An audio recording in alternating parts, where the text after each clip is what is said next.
Hi everybody, Elizabeth here. So today I will be talking about abdominal pain. So recently I asked everybody do you have stomach pain on a daily basis? So many people answered me. So this is like a normal thing, you know.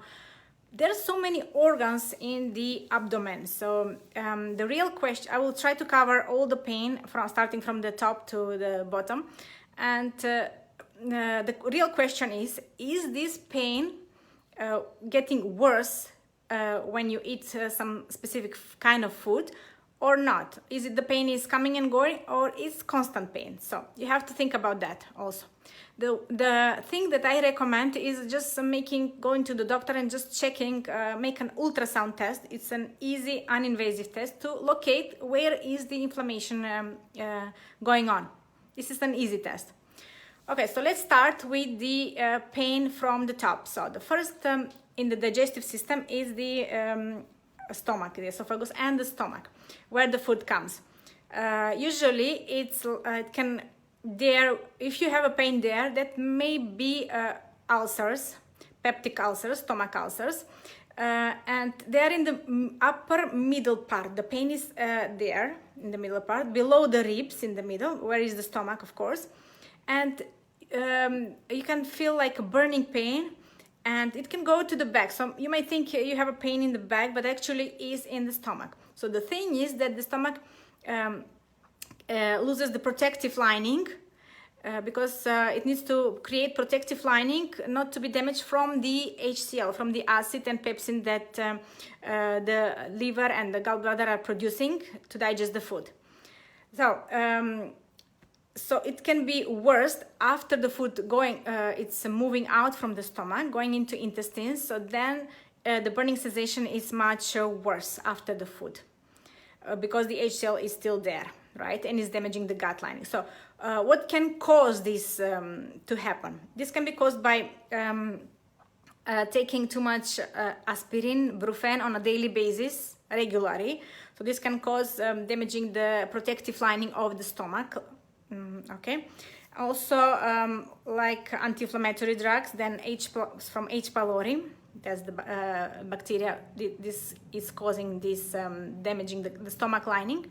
Then from consuming alcohol, from stress, caffeine, PPIs, proton pump inhibitors, can relieve this because it's making the alkaline in the stomach environment, neutralizing the acid. But if taking regularly, this can cause disbalance in the digestive microbiome, or if taken on a longer run, right? So that's not the solution. This can be temporary relief, not to feel the burning pain, right? Okay. Next one is the spleen pain. The pain is like behind the left rib.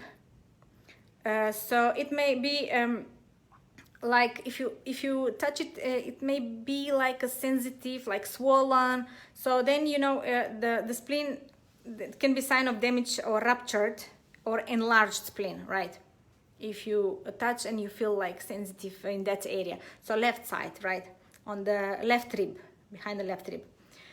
So spleen is a very important organ because it's cleaning from the microorganisms and from the antigens.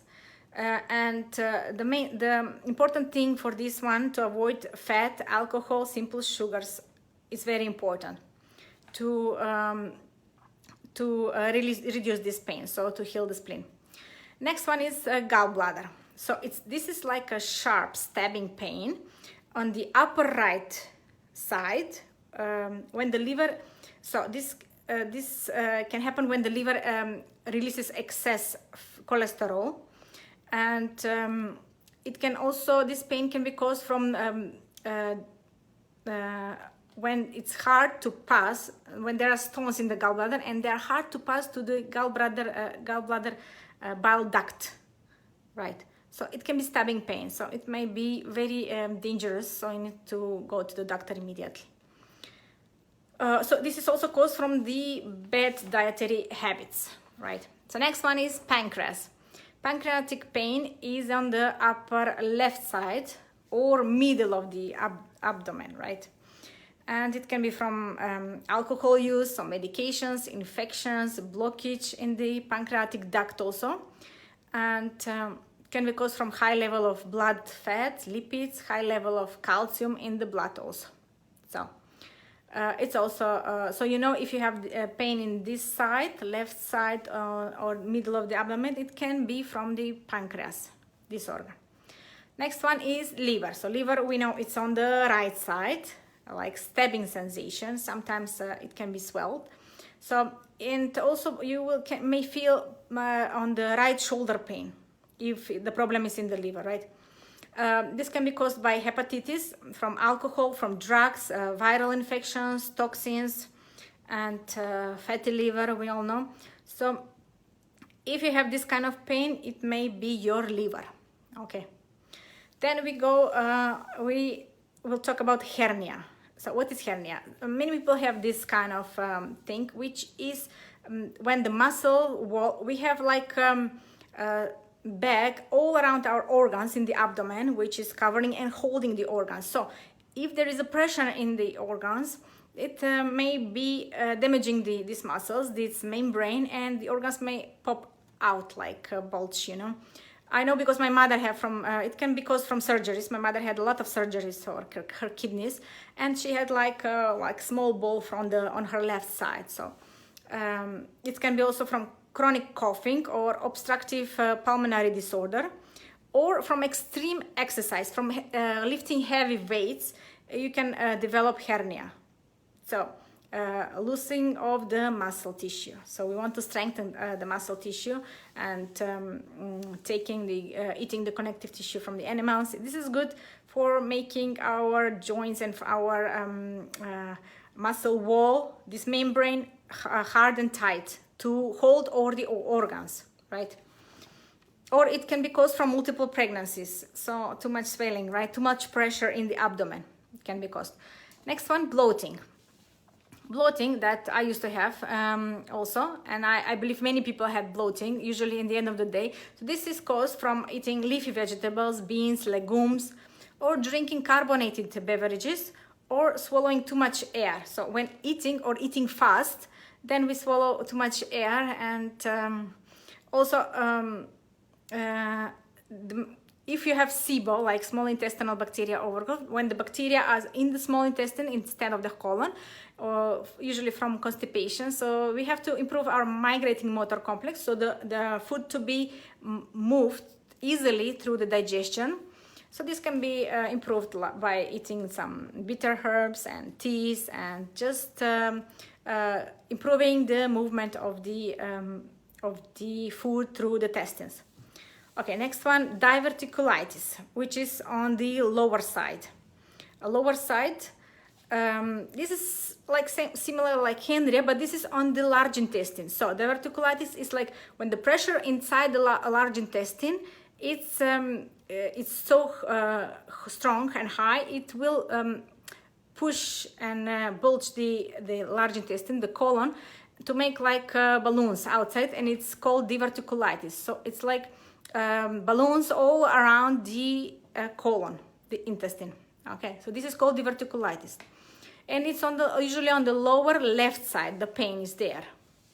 Okay, so next one in the large intestine, it's Crohn's disease and ulcerative colitis that we already have been talking about a lot. So this is like inflammation inside the intestine wall. So from the inside of the wall, inside of the intestine, this is caused from the eating inflammatory food, and toxins also, and from eating some spicy food. Maybe it can increase this pain. And ulcerative colitis is inflame a larger portion of the colon. So for Crohn's disease, it can be solved like cutting these intestines, so cutting this portion, but you don't, after that you don't want to continue eating the same kind of food, so you will get another inflammation, and you can cut again. It's not the solution to cut the colon, right? We need to heal it. So we want to avoid the inflammatory food, and we want to heal the inflammation which is inside our intestines, right? And same goes for ulcerative colitis, which is a bigger portion inflamed in the colon. Okay, then appendicitis, which is on the lower right pain. So I know about this because my son had appendicitis, and he had inflammation, and he had pain. He couldn't sleep, especially after eating food. So what does it mean? This is like he had like maybe it was inflamed inside. On the ultrasound, the doctor saw there is inflammation going on. Maybe there was the blockage in the appendicitis to going to the colon. Before, the doctors thought that this part is not important for our body, right? But nowadays they found out it's very important, the appendicitis, because in case you have like food poisoning, diarrhea or something, and you have a microbiome disbalance, you kill the bacteria or you created some disbalance, and in this appendix, in the small like a tail, all the good microbes, your basic microbiome is hiding. So when all this is gone, then they again come back again and populate a re-established balance. So this is like your memory chip inside your colon. So this is very important, and we don't want to lose it. We don't want to operate and move it out from the body. So I saved my son from the surgery. He was in the hospital. The doctor wanted to take him to the surgery. The lymphocytes, white blood cells were increased, and the doctor said, I have to prepare him for surgery. And me and my husband said, no, we're taking him home. Imagine. So what I did, when I took him home in pain, he was like, I don't know, like 10 years old, like that, 9, 10 years old. And I prepare everything natural. Like I give him juice, prepared juice from, I don't know, beetroot, cucumber, I don't know, from vegetables. Then I give him like green mung beans, I think, mung beans, green of them. And he was eating them and drinking this juice for the whole evening. That was in the evening. And next morning, I also, during the night, I was doing this mindful healing. You know about the Chinese medicine, how to heal with your mind. And next morning, when he woke up, I asked him, how do you feel? How was your sleep? He said, I don't have any pain. My pain is gone. The appendix pain is gone. And next day, we went again to doctor to do the ultrasound, and the inflammation was gone. His blood inflammation was normal, like white blood cells were normal, and the lymphocytes, and everything was back to normal, so there was no more inflammation.